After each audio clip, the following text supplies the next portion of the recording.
কাবার আশেপাশে যখন আপনি তাওয়াফ করেন, আমি তাওয়াফ করি আর প্রতিবার কাবার দিকে তাকিয়ে আমার মনে হয়েছে, আল্লাহ এই 7 বার আমি ঘুরছি, 7টা বার আমি তাওয়াফ করছি, এই 7টা বার তাওয়াফ আমার জীবনে যেন শেষ না হয়ে যায়।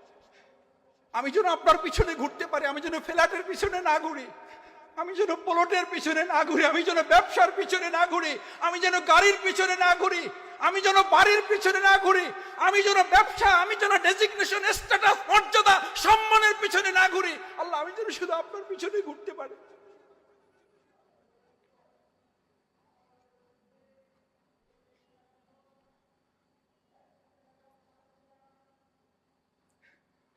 ওখানে তো আপনাকে এই ঘোরাঘুরিটা এটা শেখায়, শুধু আল্লাহর জন্য ঘুরবেন আপনি, শুধু আল্লাহর পিছনে দৌড়াবেন আপনি, শুধু আল্লাহর ভালোবাসার জন্য আপনি দৌড়াবেন।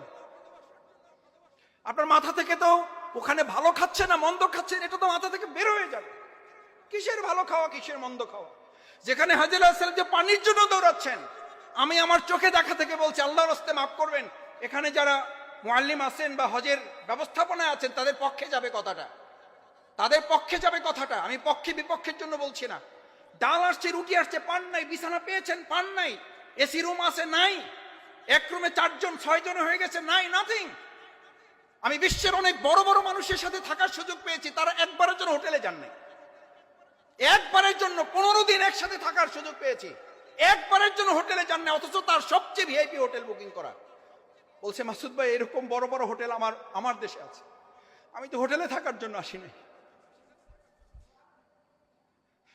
আমি এসিতে রাত্রি যাপন করার জন্য আসি নাই, আমি আমার স্ত্রীর সাথে যদি থাকতে হবে তাহলে তো আমি বাড়িতেই থাকতাম, আমি তো এখানে এসেছি আল্লাহর সাথে সময় দেওয়ার জন্য।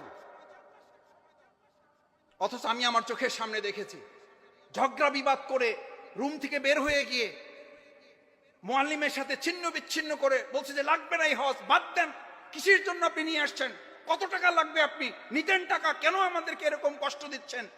আমি আমার চোখের সামনে দেখেছি। মিনায় যাওয়ার জন্য গাড়িতে সিট পাওয়া নিয়ে বিরাট যুদ্ধ। তাহলে আপনি কি স্বীকৃতি দিলেন, কি স্বীকৃতি দিলেন? লাব্বাইক আল্লাহুম্মা লাব্বাইক লা শারীকা লাকা লাব্বাইক ইন্নাল হামদা। আপনি কি প্রশংসার স্বীকৃতি দিলেন? নিশ্চয়ই আমি আল্লাহর শুকরিয়া আদায় করি যখন যে অবস্থায় থাকবো, ওইটাই জন্য আমি কি আছি। দেখি একটু পারবেন ইনশাআল্লাহ, পারবেন ইনশাআল্লাহ।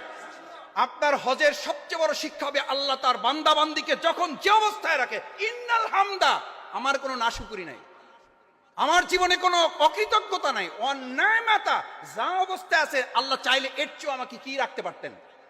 এটাই আমার জন্য নিয়ামত, এটাই আমার জন্য নিয়ামত। আমার চেয়ে অনেক খারাপ মানুষ আমাকে